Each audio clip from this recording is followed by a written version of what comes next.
your pump is below your pool water level, like right here in this account, the filter and the pump are sitting down about 4 or 5 feet from the actual pool. You'll have this problem also in an above ground pool. There's a few things you have to do first before you can actually empty the pump basket out.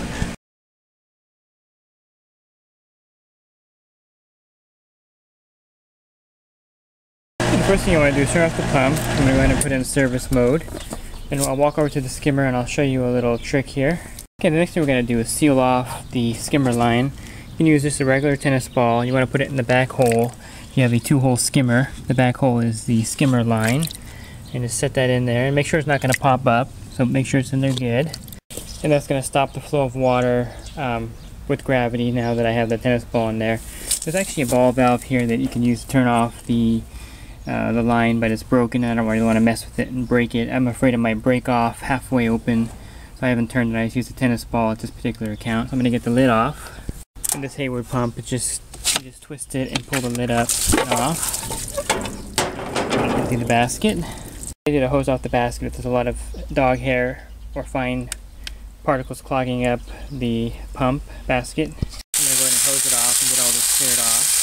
You can see by doing that, the water just kind of stays in there like that, and it won't be flowing. If I didn't have the tennis ball in there, it would be impossible to do this without the water continuously to flow. I'll go ahead and pull it out and show you what it's like without the ball in there. So without the tennis ball in there, you'll see the water is continuously flowing. There's no way to get that lid on with that kind of water flowing out of there properly. And again, I can't close this ball valve, so I'm going to go ahead and put this back in the skimmer. And again, that completely stops the flow of water. So with this Hayward pump, I'm going to go ahead and set the O-ring here. It fits in the lip here like that.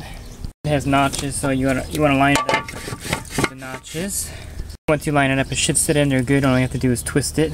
That'll get it on. You want to remember to pull this out after you're done with that, otherwise the pump won't prime. And we're good to go here. You don't need to add water to this pump because the water actually stays in there when it's below sea level.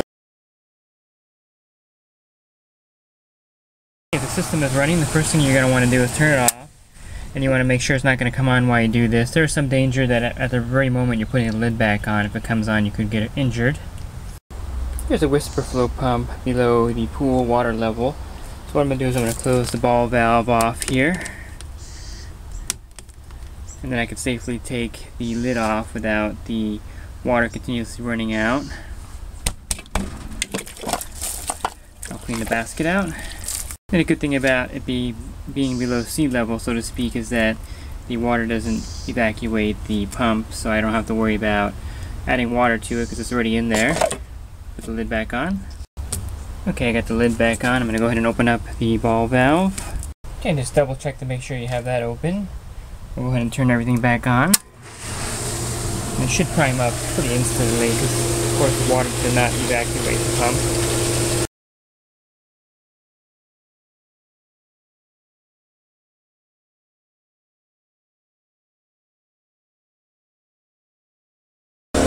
I'll show you where the equipment's at.